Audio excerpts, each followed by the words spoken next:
Friedrich Schiller. Cartas sobre la educación estética del hombre. 19ª carta.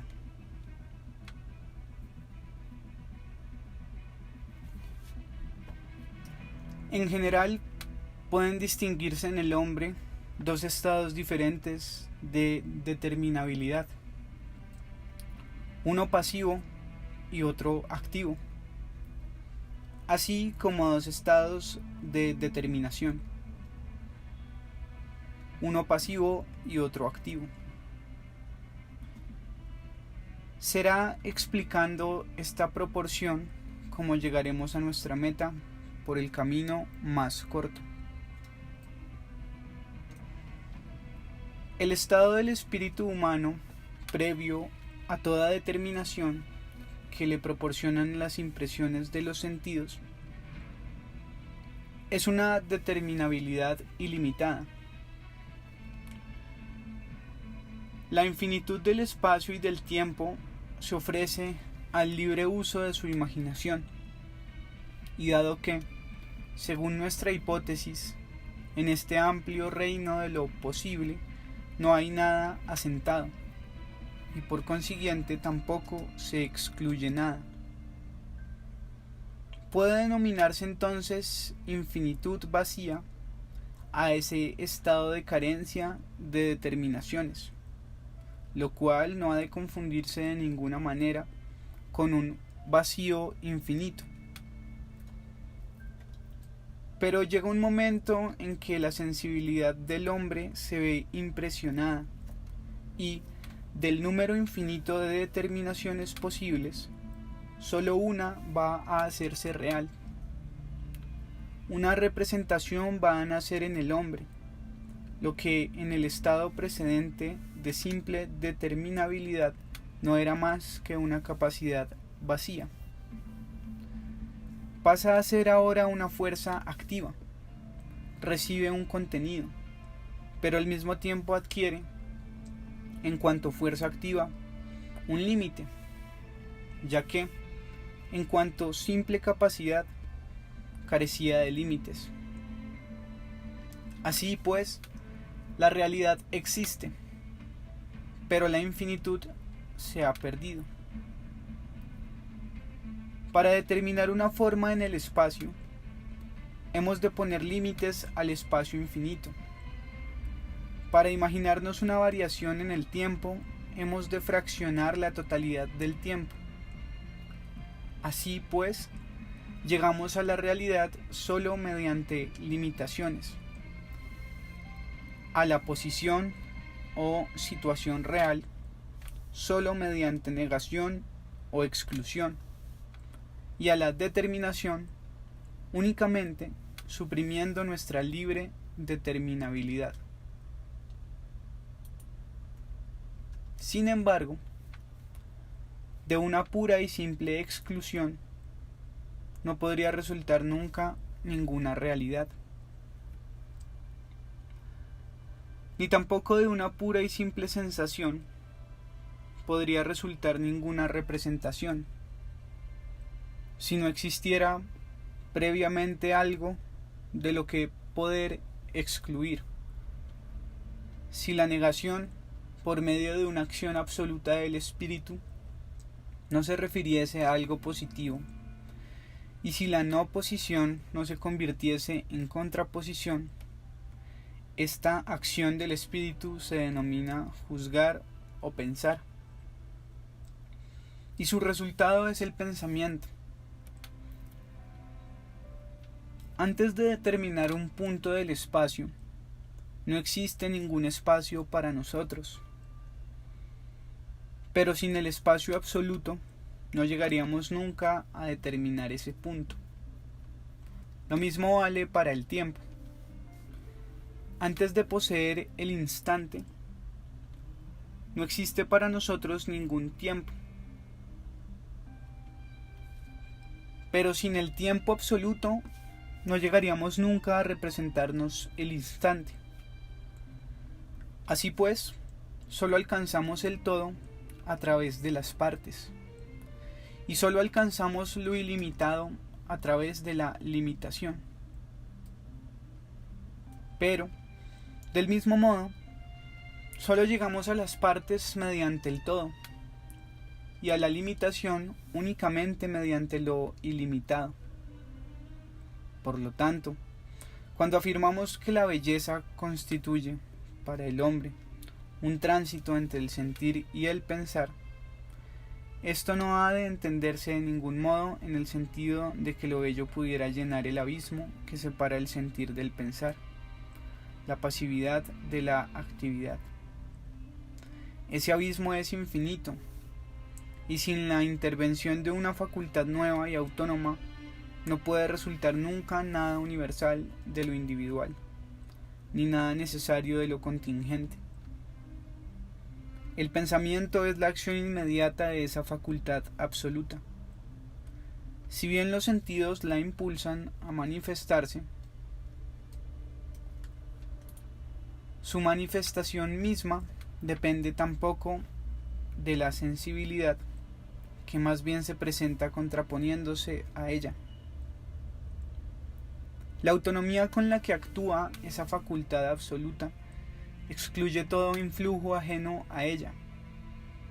Y si la belleza puede llegar a ser un medio que conduzca a los hombres de la materia a la forma, de los sentimientos a las leyes, de una existencia limitada a una absoluta, no será sirviendo de ayuda al pensamiento, lo cual encierra en sí una evidente contradicción, sino sólo procurando libertad a la fuerza del pensamiento, para que se manifieste según sus propias leyes.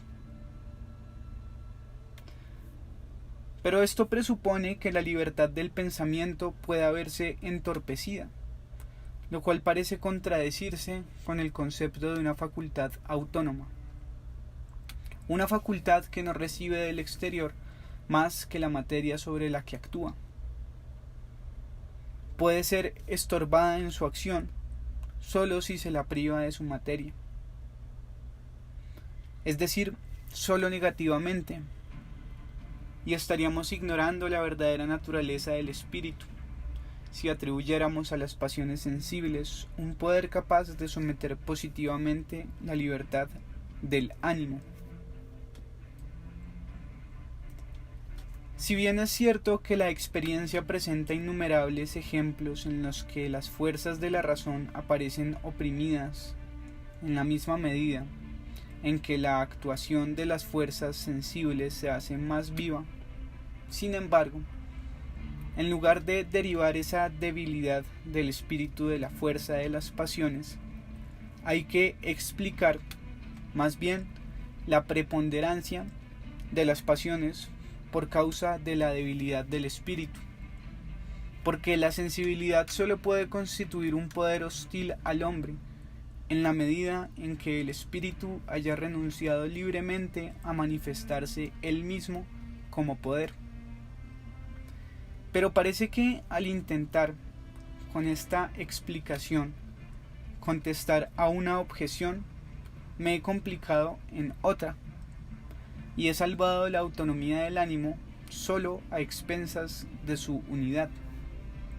Pues, ¿cómo puede ser él mismo causa de inactividad y actividad sin estar dividido, sin estar contrapuesto a sí mismo? Hay que recordar en este punto que tratamos del espíritu finito y no del infinito. El espíritu finito es aquel que se vuelve activo solo en virtud de la pasividad, que solo alcanza lo absoluto por medio de limitaciones, que solo actúa y da forma si recibe materia. Ese espíritu unirá al impulso que tiende hacia la forma o el absoluto. Otro impulso que tiende hacia la materia o la limitación, siendo estas últimas las condiciones sin las cuales no podría tener ni satisfacer el primer impulso. ¿En qué medida dos tendencias tan contrapuestas puedan coexistir en el mismo ser es una cuestión que puede poner en apuros al metafísico, pero no así al filósofo trascendental. Este no pretende explicar la posibilidad de las cosas, sino que se contenta con establecer los conocimientos a partir de los cuales se concibe la posibilidad de la experiencia.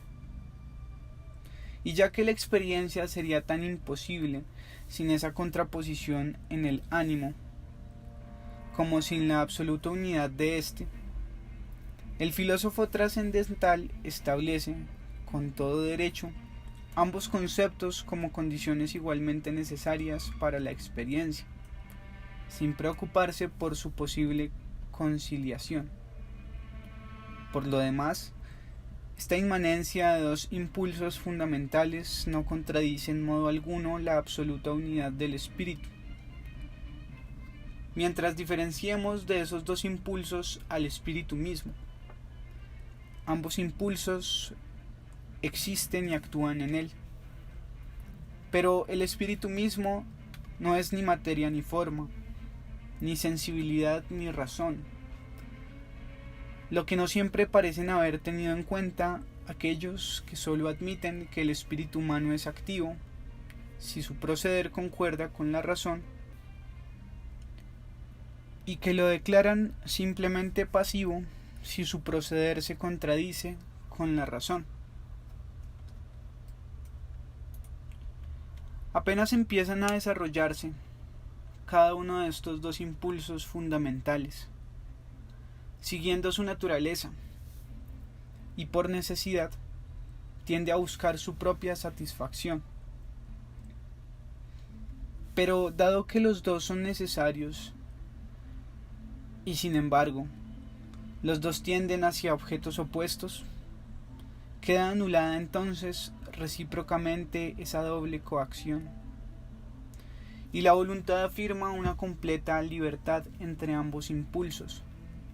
Es, pues, la voluntad la que se comporta frente a esos dos impulsos como un poder, como fundamento de la realidad. Pero ninguno de los dos puede comportarse por sí mismo como un poder frente al otro, por más que el hombre violento sienta el más positivo de los impulsos hacia la justicia, del cual sin duda no carece.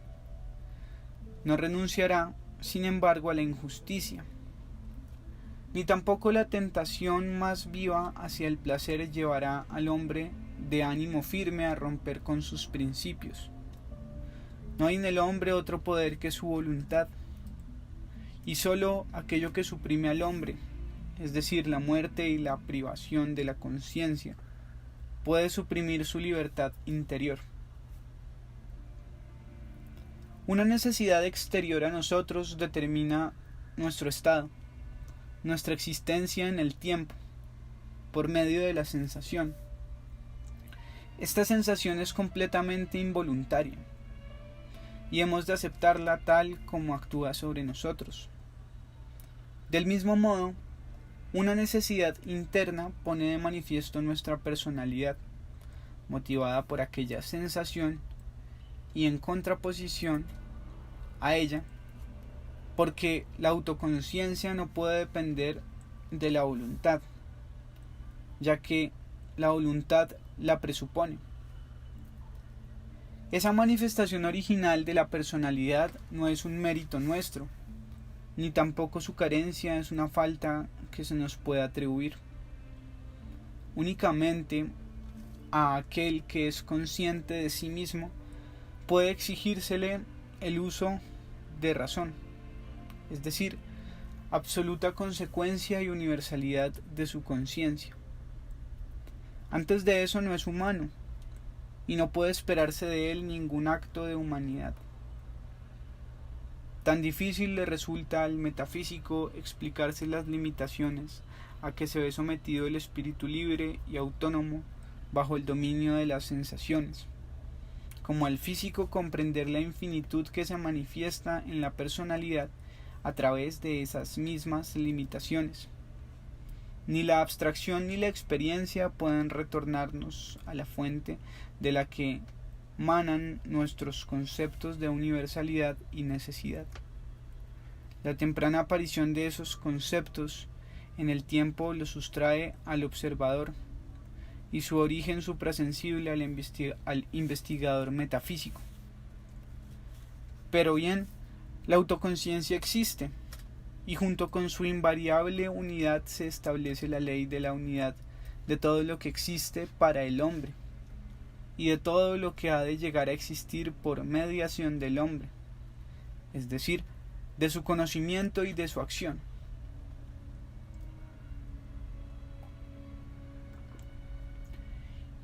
Inevitables, infalsificables e inconcebibles, los cuerpos de verdad y de derecho se presentan ya en la edad primera de la vida sensible, y sin que nadie pueda decir de dónde y cómo han surgido. Los hombres se dan cuenta de la eternidad en el tiempo y de la necesidad de la sucesión del azar. Así surgen sensación y autoconciencia, sin la más mínima intervención del sujeto, y el origen de ambas se encuentran tan lejos de nuestra voluntad como del ámbito de nuestro conocimiento. Pero si ambas son reales, si el hombre ha experimentado una existencia determinada por medio de la sensación, y si ha experimentado su existencia absoluta en virtud de su autoconciencia, despiertan entonces, junto con los dos impulsos fundamentales, también los objetos de esos impulsos. El impulso sensible despierta con la experiencia de la vida, con el nacimiento del individuo. El racional con la experiencia de la ley, con el nacimiento de la personalidad, y sólo entonces, una vez existen, se construye la humanidad del hombre. Hasta que esto no sucede, en el hombre solo rige la ley de la necesidad. Pero a partir de ese momento, la naturaleza lo abandona y dependerá de él afirmar aquella humanidad que la naturaleza puso e inauguró en él. Porque en cuanto dos impulsos fundamentales contrapuestos actúan en el hombre, pierden ambos su carácter coaccionante, y la contraposición de dos necesidades da origen a la libertad.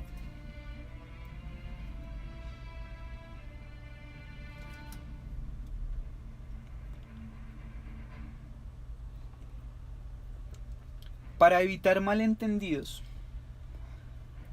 hago notar que, cuando hablamos aquí de libertad, no nos referimos a aquella que atañe necesariamente al hombre en cuanto ser inteligente y que no puede serle dada ni arrebatada, sino a aquella otra libertad que se basa en su doble naturaleza. Al actuar solo racionalmente, el hombre pone de manifiesto una libertad del primer tipo, mientras que, actuando racionalmente dentro de los límites de la materia y materialmente, sometido a las leyes de la razón, evidencia una libertad del segundo tipo. Con todo, podría explicarse también esta última libertad como una posibilidad natural de la primera.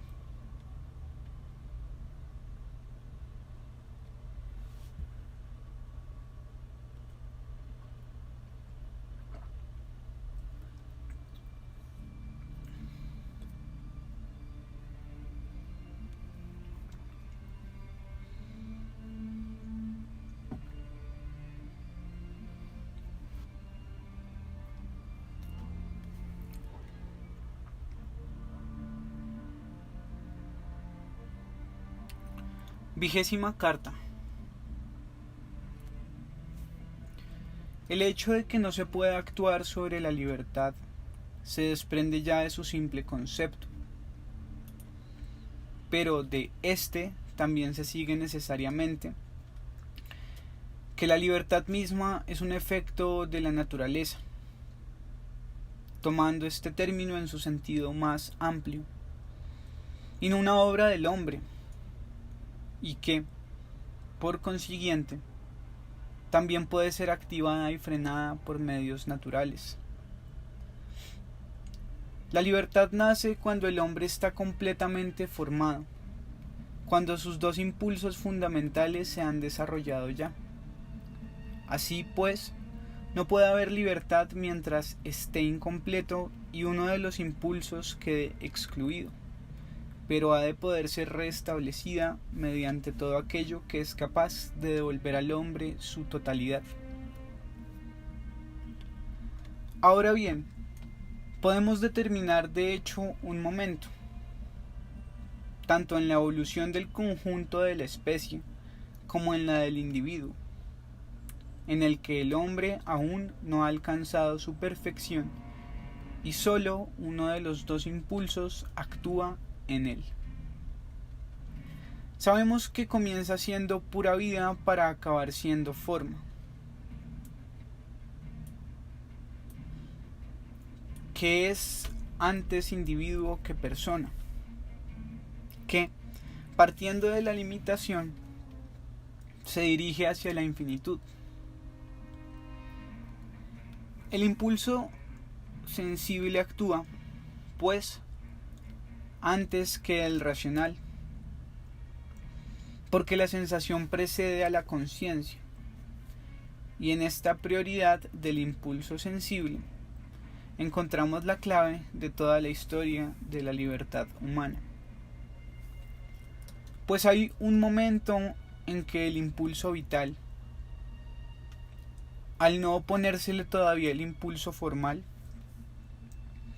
actúa como naturaleza y como necesidad, en que la sensibilidad es un poder, porque el hombre aún no es hombre, ya que en el hombre mismo no puede haber ningún otro poder más que la voluntad. Pero, por el contrario, en el estadio del pensamiento, al que el hombre ha de acceder posteriormente, el poder debe ejercerlo la razón, y en lugar de aquella necesidad física debe presentarse una necesidad lógica o moral. Así pues, el poder de la sensibilidad ha de ser eliminado para que la ley pueda convertirse en un poder. No basta con que comience algo que aún no existía. Antes tiene que terminar algo que existía. El hombre no puede pasar directamente del sentir al pensar. Tiene que dar un paso atrás, porque sólo si se suprime una determinación puede aparecer la determinación opuesta.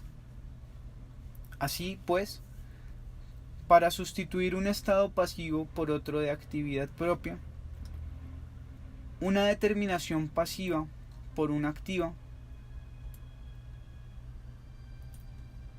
el hombre ha de hallarse momentáneamente libre de toda determinación y ha de pasar por un estado de pura y simple determinabilidad.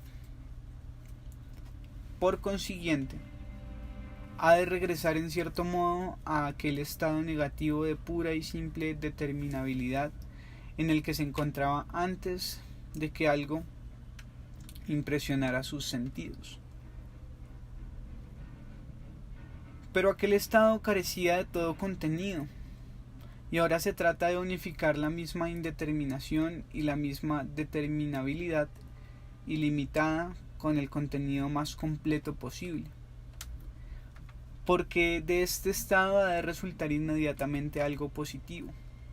Ha de mantenerse la determinación que el hombre recibió de la sensación, porque el hombre ha de seguir siendo real, pero a la vez esta determinación, en cuanto que es una limitación, ha de ser suprimida para hacer posible una determinabilidad ilimitada.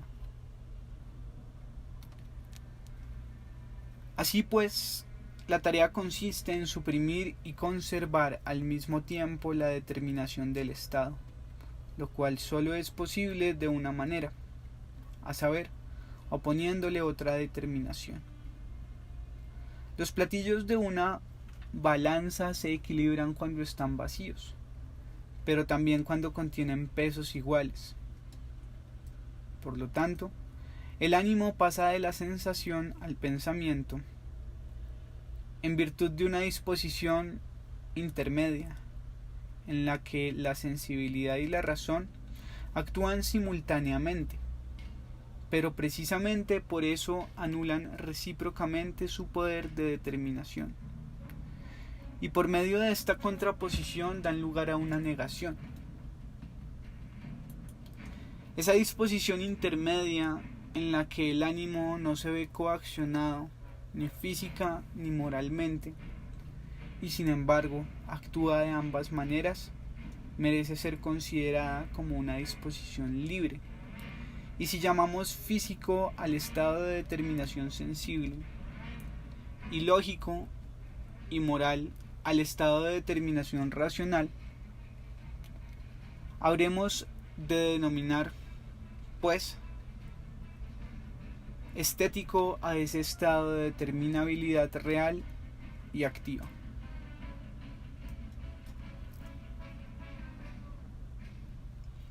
Para aquellos lectores que no estén del todo al corriente del verdadero significado de este término tan mal empleado por ignorancia, lo que sigue puede servir de aclaración.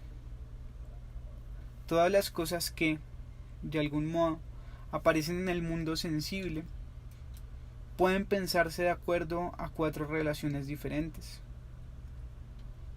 Una cosa puede referirse directamente a nuestro estado sensible, a nuestra existencia y bienestar. Esta es su cualidad física. O bien, puede referirse al entendimiento y proporcionarnos un conocimiento. Esta es su cualidad lógica. O bien, puede referirse a nuestra voluntad y ser considerada como un objeto de elección para un ser racional. Esta es su cualidad moral. O, finalmente, puede referirse a la totalidad de nuestras diferentes fuerzas, sin ser un objeto determinado para ninguna de ellas en particular, y esta es su cualidad estética.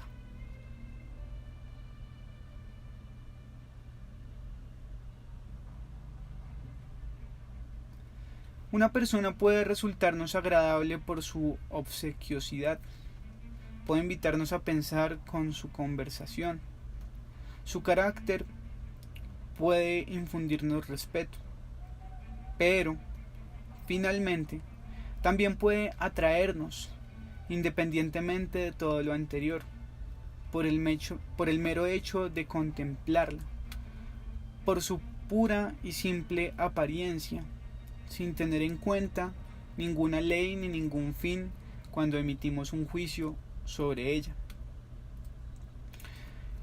En este último caso, lo juzgamos estéticamente.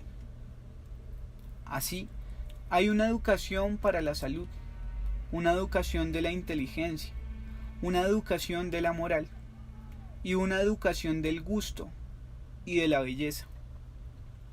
Esta última pretende educar en la máxima armonía posible la totalidad de nuestras fuerzas sensibles y espirituales.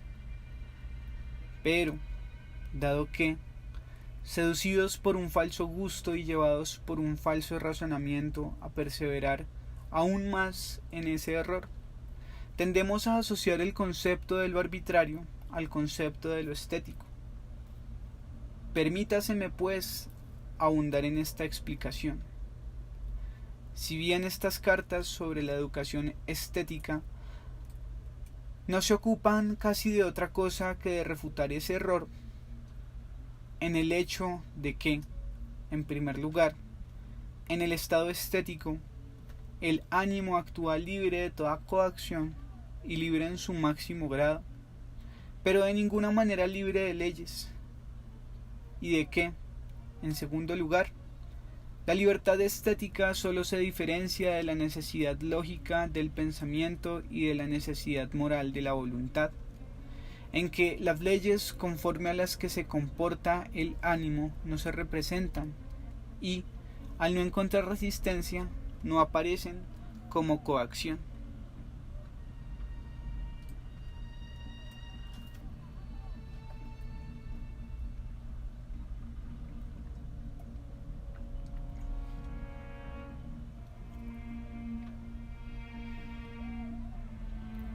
Vigésimo-primera carta.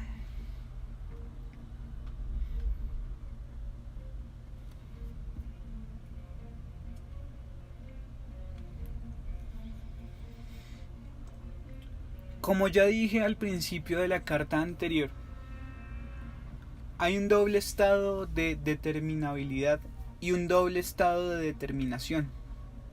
Ahora puedo aclarar esta afirmación. El ánimo es determinable solo en la medida en que no está determinado en absoluto, pero también es determinable mientras no sea objeto de ninguna determinación exclusiva, es decir, mientras no esté limitado por su determinación. En el primer caso, se trata de una pura y simple carencia de determinación. El ánimo no tiene límites porque no tiene realidad. En el segundo caso, de determinabilidad estética, no tiene límites, porque unifica toda realidad. El ánimo está determinado en la medida en que está solo limitado, pero también está determinado en tanto se limita a sí mismo en virtud de una capacidad propia y absoluta. Se encuentra en el primer caso cuando siente, y en el segundo cuando piensa.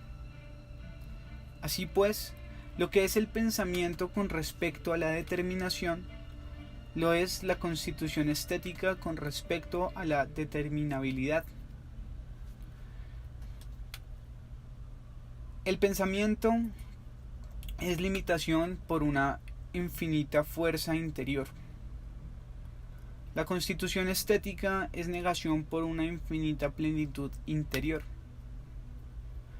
Así como sensibilidad y pensamiento tienen solo en común el hecho de que, en ambos, el ánimo está determinado, de que el ser humano es o bien exclusivamente individuo o persona, y dado que, en cualquier otro caso, se alejan infinitamente la una del otro, del mismo modo la determinabilidad estética coincide con la pura y simple carencia de determinaciones, solo en aquel punto en que ambas excluyen toda existencia determinada, mientras que en todos los demás casos son como la nada y el todo, y por consiguiente infinitamente diferentes.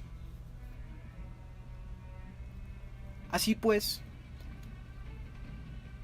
si presentamos anteriormente la última, la indeterminación por defecto, como una infinitud vacía, habremos de considerar la libertad estética de determinaciones, que es su contraposición real, como una infinitud plena, representación que concuerda perfectamente con los resultados de nuestras anteriores investigaciones.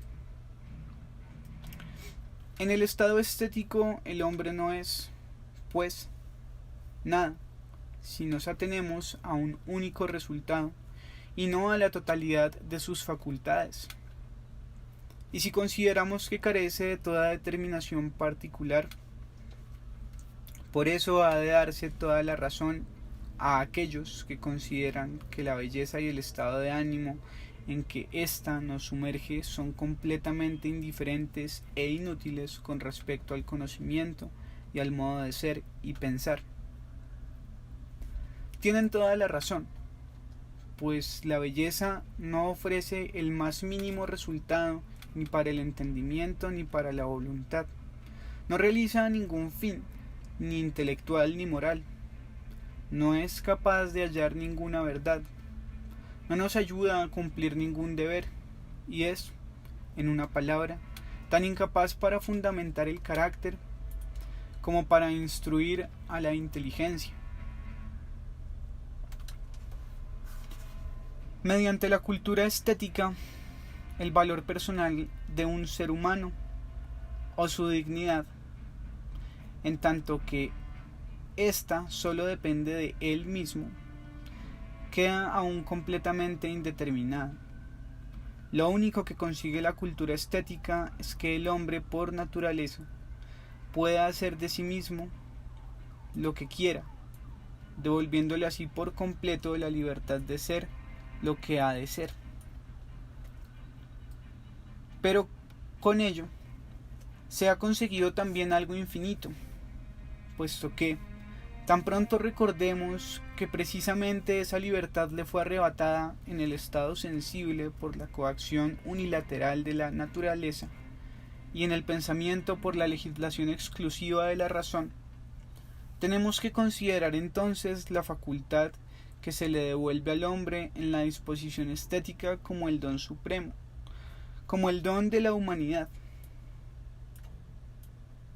Ciertamente, el hombre posee ya, en potencia, esa humanidad, previamente a cada estado determinado que pueda alcanzar. Pero, de hecho, la pierde en cada estado determinado y, para pasar al estado contrario, su humanidad ha de serle devuelta una y otra vez por medio de la existencia estética.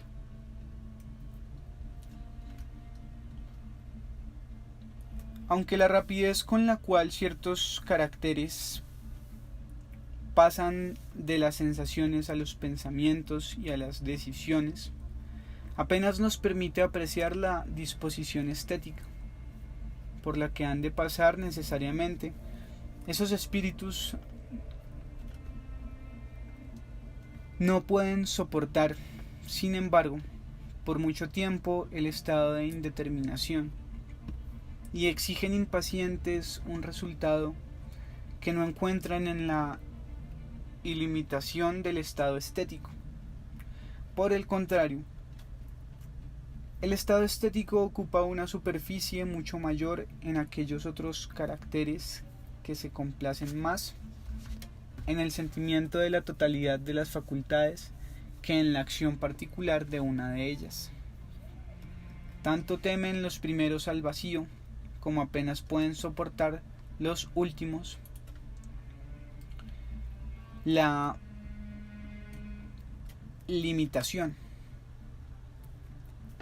Me parece casi ocioso recordar aquí que los primeros han nacido para el detalle y para los asuntos subalternos, y los últimos, en el caso de que sean capaces de dar realidad a esa disposición estética, están destinados a abarcar la totalidad y a desempeñar un gran papel.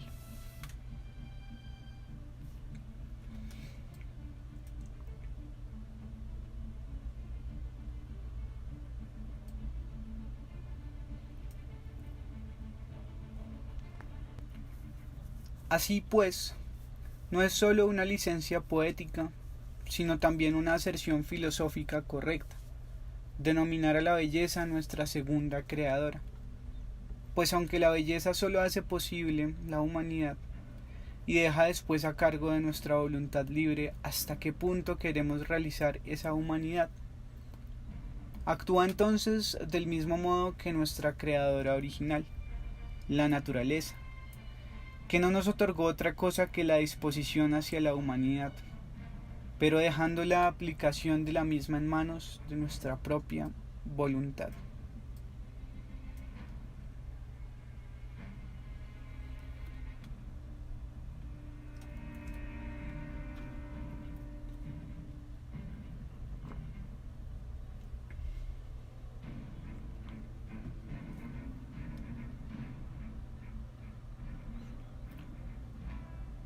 XXII carta.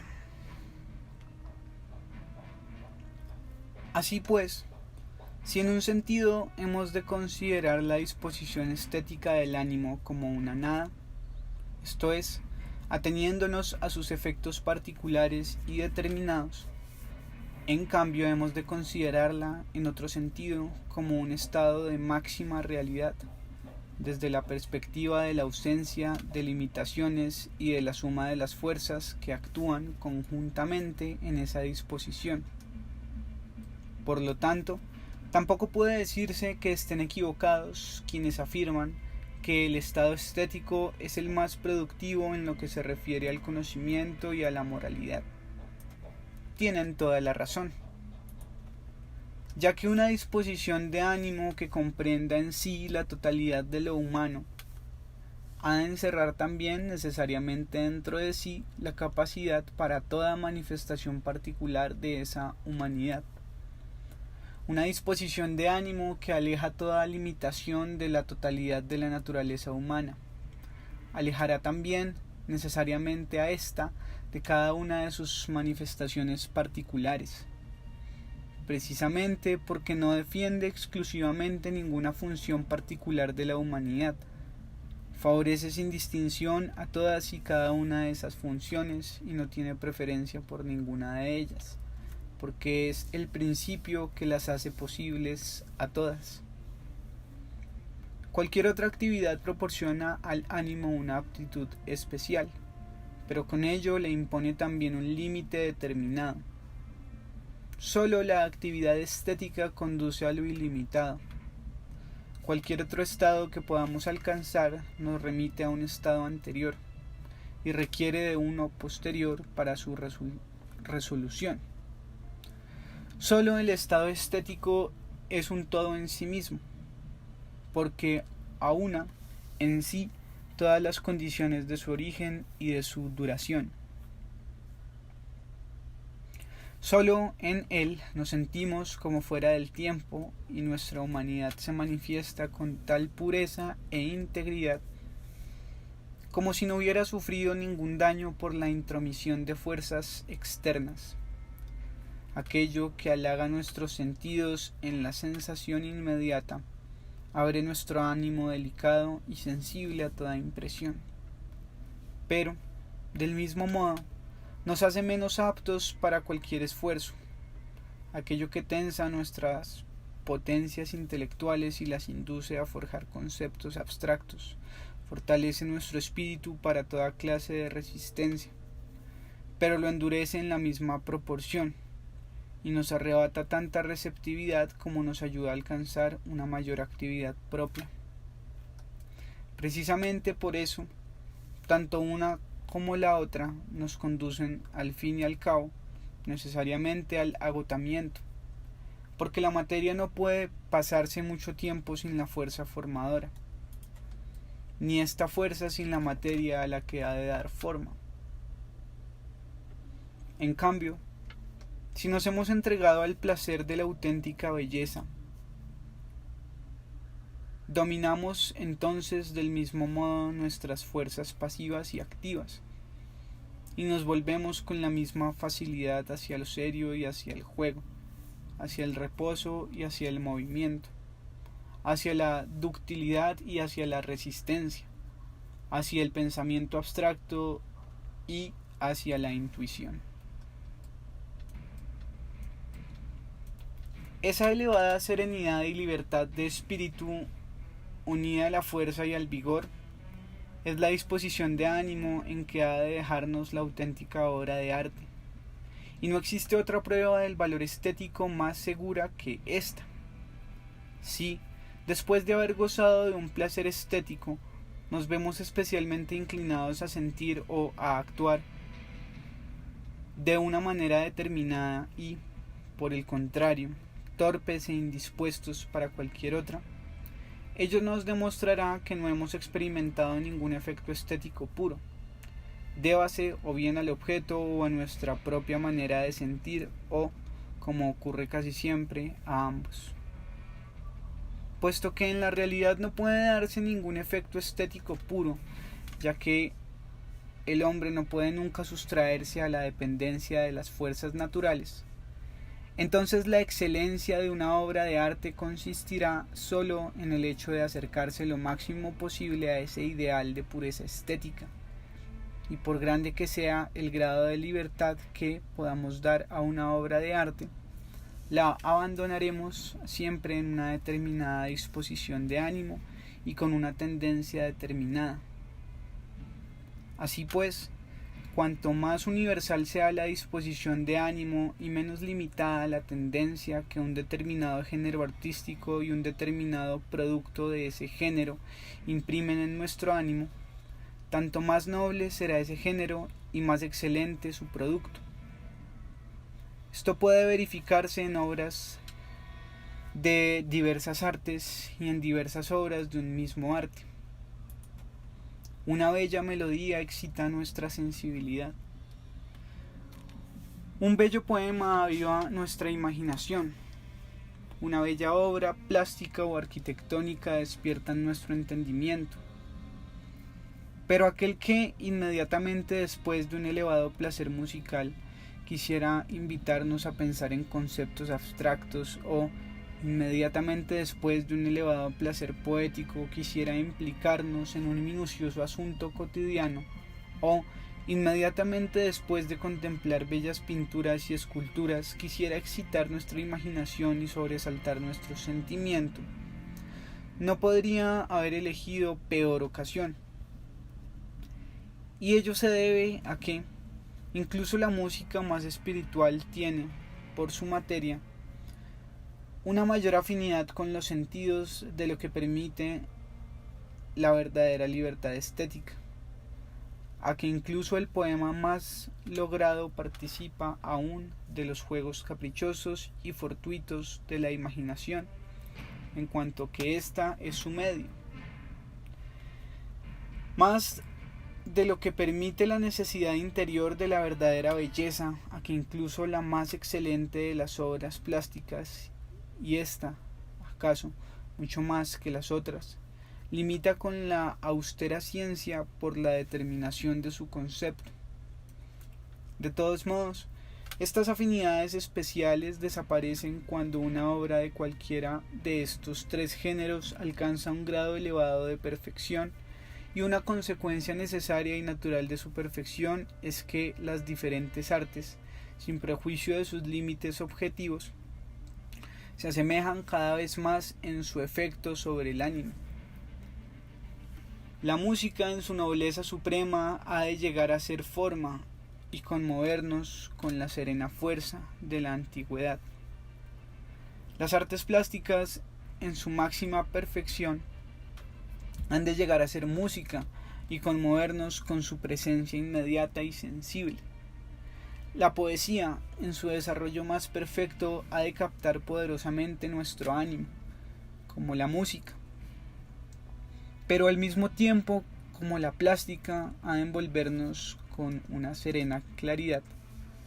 Aquí reside precisamente la perfección de estilo de todo arte, en alejar las limitaciones específicas de cada arte en particular sin suprimir, no obstante, sus cualidades específicas y en otorgarle a cada arte un carácter más universal, aplicando sabiamente su carácter particular. Pero el trabajo del artista no ha de superar solo las limitaciones que implica el carácter específico de cada género artístico, sino también aquellas que dependen de la materia concreta con la que trabaja. En una obra de arte verdaderamente bella no cuenta el contenido, todo depende de la forma, pues solo la forma puede influir en la totalidad del ser humano. En cambio, el contenido solo influye en las fuerzas particulares de los hombres.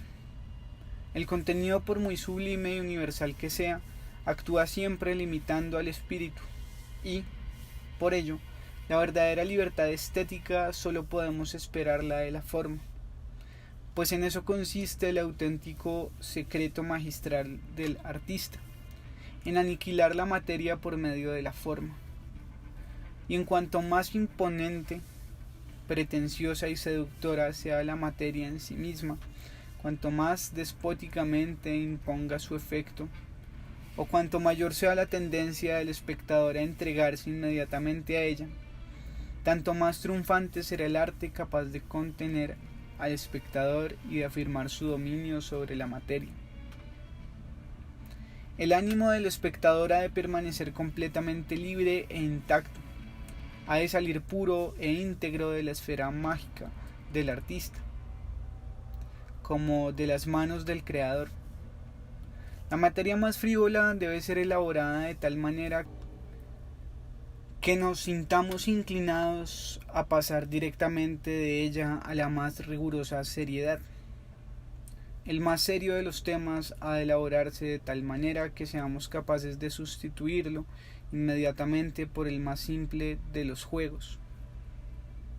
Las artes de la emoción, entre las cuales se halla la tragedia, no son ninguna excepción, porque, primero, no son artes completamente libres, ya que están al servicio de una determinada finalidad, lo patético, y, además, ningún verdadero conocedor del arte podrá negar que, incluso obras de este género, cuanto más perfectas, tanto más preservan la libertad de ánimo en los momentos pasionales más tormentosos. Hay un arte patético, pero un arte apasionado es un contrasentido, puesto que el inefable efecto de lo bello consiste en liberarnos de las pasiones. No menos contradictorio es el concepto de un arte instructivo, didáctico o edificante, moral, porque nada se contrapone tanto al concepto de belleza como otorgarle al ánimo una determinada tendencia. Con todo, el hecho de que una obra produzca efecto solo por su contenido no es siempre una prueba de que carezca de forma. Esto puede deberse también a una carencia de forma por parte del espectador.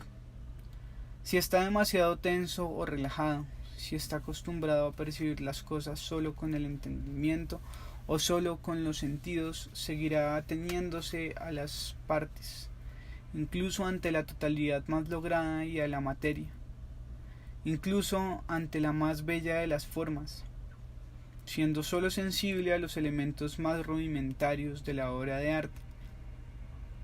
Tendrá que destrozar su organización estética para encontrar placer en ella, y sacar a la luz minuciosamente aquellas partes que el artista había hecho desaparecer, con su infinito arte en la armonía del todo.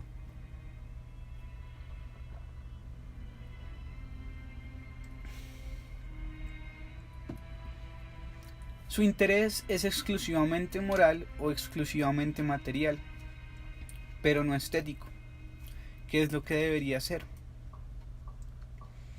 Lectores así gozan de un poema serio o patético como de un sermón, y de un poema ingenuo o cómico como de una bebida embriagadora, y de tener tan mal gusto como para exigir que su carácter sea edificado por una tragedia o una epopeya, aunque se tratase de una mesiada. Se sentirán entonces inevitablemente escandalizados por cualquier poema al estilo de los de Anacreonte o Catulo.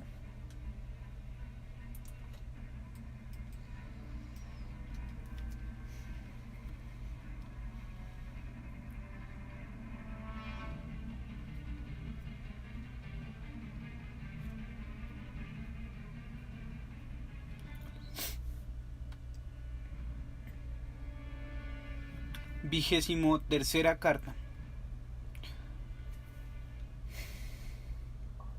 Retomo ahora el hilo de mi investigación, que solo interrumpí para explicar al arte y al juicio de las obras de arte los principios establecidos anteriormente.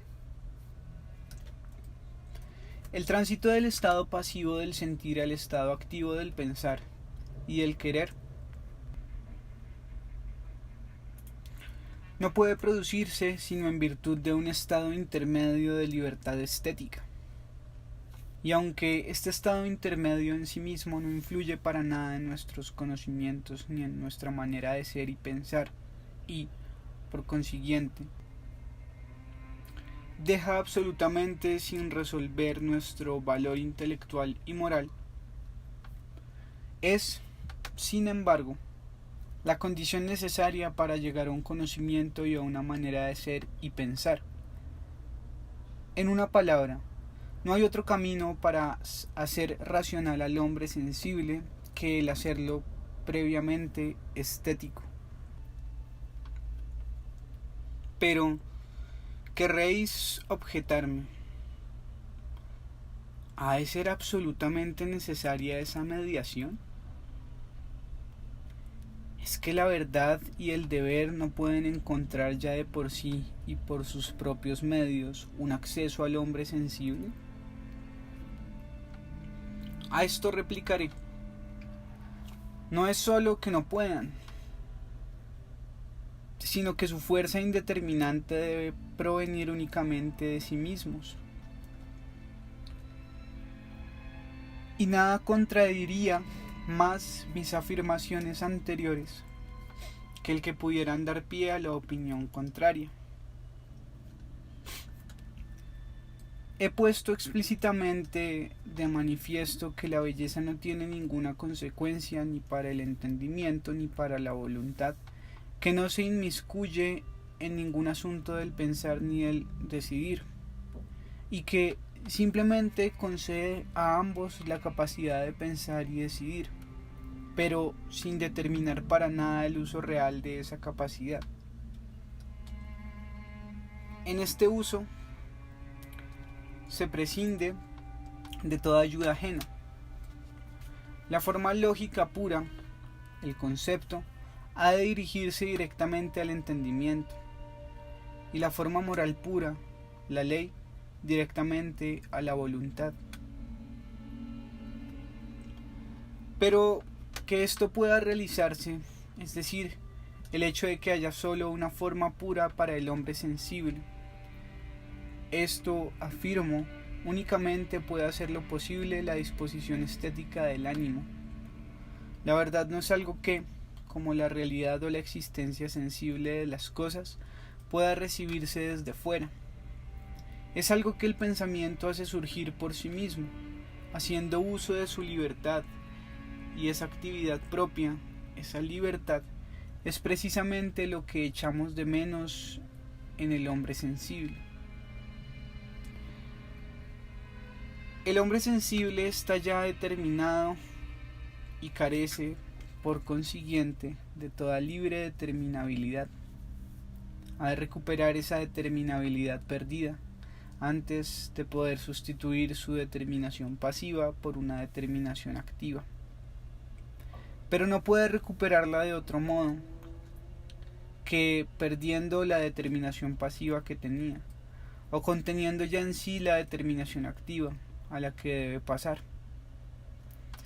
Si solo perdiera la determinación pasiva, perdería también con ella la posibilidad de una determinación activa, porque el pensamiento necesita un cuerpo y la forma solo puede realizarse en una materia. Por lo tanto, el hombre sensible tendrá que contener ya la forma en sí mismo, tendrá que estar determinado de un modo pasivo y activo a la vez, es decir, tendrá que llegar a ser estético. Así pues, mediante esta disposición estética de ánimo, la actividad propia de la razón comenzará ya en el terreno de la sensibilidad. El poder de las sensaciones será contenido ya dentro de sus propios límites, y el hombre físico se verá ennoblecido de tal modo que de aquí en adelante al hombre espiritual le bastará con desarrollarse a partir del hombre físico, siguiendo las leyes de la libertad. El paso del estado estético al lógico y moral, de la belleza a la verdad y al deber, es por ello infinitamente más fácil que el paso del estado físico al estético, de la pura y simple existencia ciega a la forma. El hombre puede dar aquel paso por medio de su simple libertad, porque lo que ha de hacer es tomarse, no darse a sí mismo, fragmentar su naturaleza y no ampliarla. El hombre de temple estético juzgará y actuará universalmente, solo con quererlo. La naturaleza debe facilitar al hombre el paso de la materia bruta a la belleza, donde se le revela una actividad del todo nueva para él y su voluntad nada puede imponer a una disposición que, de hecho, da origen a esa voluntad. Para conducir al hombre estético hacia el conocimiento y los nobles sentimientos morales, solo es preciso darle una ocasión adecuada. Para conseguir esto mismo del hombre sensible, hay que transformar antes su naturaleza. En el caso del primero no se necesita a menudo más que el requerimiento de una situación sublime, que es la que más directamente actúa sobre la voluntad, para convertirlo en un héroe o en un sabio. Al hombre físico hay que llevarlo a vivir bajo otro cielo. Por lo tanto, uno de los cometidos más importantes de la cultura consiste en someter al hombre, ya durante su mera existencia física, a la forma. Y en hacerlo tan estético como le sea posible al reino de la belleza, porque el estado moral solo puede desarrollarse a partir del estado estético, pero no a partir del físico, para que el hombre, en cada caso determinado, posea la capacidad de hacer de su juicio y de su voluntad un juicio válido para toda la especie, para encontrar el paso de una existencia limitada a otra infinita, para ser capaz de dar el salto desde un estado de dependencia a la independencia y a la libertad. Ha de procurarse que en ningún momento sea solo individuo, ni se atenga solo a las leyes naturales. Para que sea capaz y esté dispuesto a elevarse desde el estrecho círculo de los fines naturales a los fines de la razón, ha de haber puesto en práctica esos fines racionales ya en el ámbito de la naturaleza, y ha de haber cumplido ya su determinación física con una cierta libertad de espíritu, es decir, según las leyes de la belleza. Y esto puede llevarlo a cabo sin contradecir en lo más mínimo su finalidad física. Las exigencias que le impone la naturaleza se refieren solo a lo que hace y al contenido de sus acciones, pero los fines de la naturaleza no determinan el modo de actuación, la forma del mismo. En cambio, las exigencias de la razón se refieren rigurosamente a la forma de su actividad. Tan necesario es, pues, para la determinación moral del hombre que éste sea puramente moral, que ponga de manifiesto una autonomía absoluta, como irrelevante es, para su determinación física, que sea o no puramente físico, que se comporte o no de una manera completamente pasiva. Con respecto a esta última, se deja totalmente al libre arbitrio del hombre si éste quiere o no realizarse únicamente como ser sensible y como fuerza natural, es decir, como una fuerza que solo actúa pasivamente, respondiendo al estímulo de fuerzas exteriores, o bien si quiere o no realizarse a la vez como fuerza absoluta, como ser racional, y no puede haber duda de cuál es el estado que más conviene a la dignidad humana. Antes bien, tanto envilece y humilla al hombre realizar, a raíz de un impulso sensible, aquello a lo que debería verse determinado puramente por el deber, como le honra y ennoblece aspirar a la conformidad con las leyes, a la armonía, a la ilimitación, allí donde el hombre común, en cambio, solo se limita a calmar sus lícitas apetencias.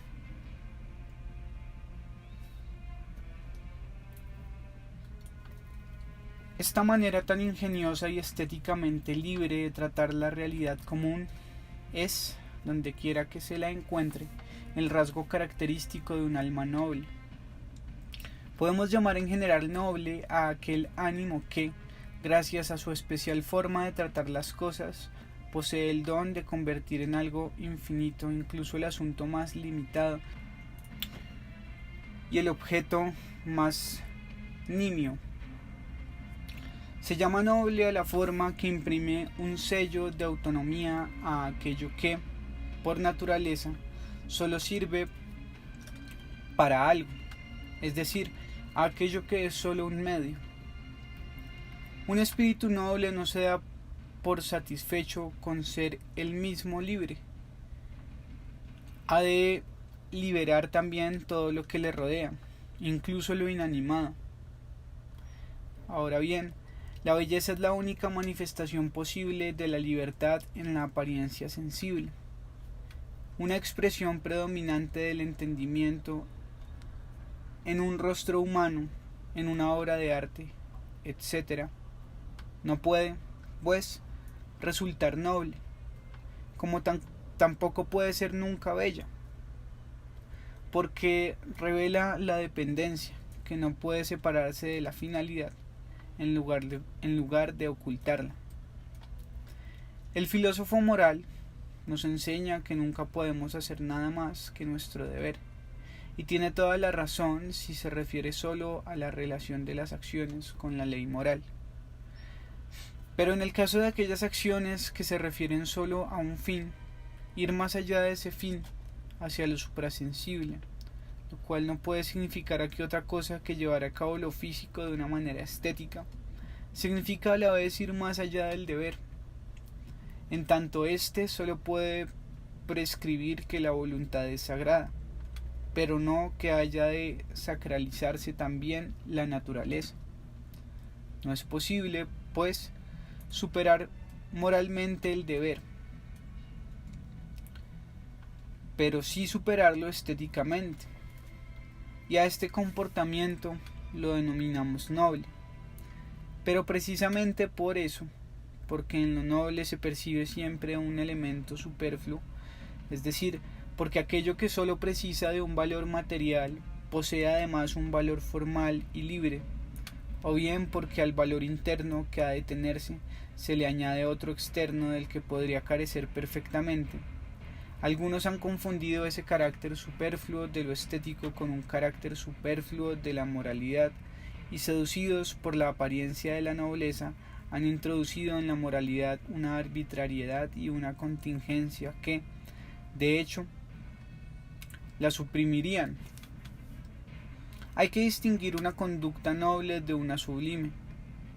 La primera va más allá de la obligación moral, pero no es así la última, aunque la consideremos mucho más elevada que aquella.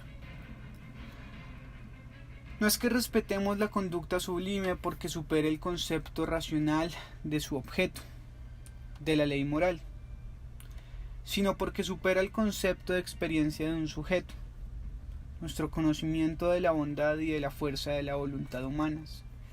Y del mismo modo, tampoco apreciamos un comportamiento noble porque vaya más allá de la naturaleza del sujeto, de la cual ha de surgir más bien sin ninguna coacción, sino porque se eleva hacia el reino del espíritu por sobre la naturaleza de su objeto, la finalidad física.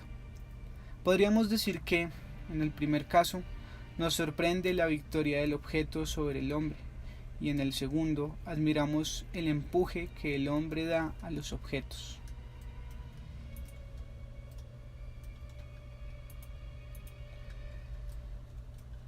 En una palabra, la sensibilidad nada puede determinar en el ámbito de la verdad y de la moralidad, pero en el terreno de la felicidad puede haber forma e imperar el impulso de juego. Así pues, ya aquí, en el ámbito neutro de la existencia física, el hombre ha de comenzar su existencia moral. Ha de comenzar ya en la pasividad su actividad propia, y su libertad racional todavía dentro de sus límites sensibles. El hombre debe imponer ya a sus inclinaciones la ley de su voluntad. Debe, si me permitís expresarme de este modo, luchar contra la materia en su propio campo, para no tener que enfrentarse a este terrible enemigo en el campo sagrado de la libertad. Debe aprender a imprimir en sus apetitos un carácter más noble, para no verse obligado a conferirle a su voluntad un carácter sublime. Esto se consigue por medio de la cultura estética, la cual somete a las leyes de la belleza todos aquellos actos en los que el libre albedrío escapa tanto a las leyes naturales como a las racionales, y, por la forma que da a la existencia exterior, abre ya el camino a la existencia interior.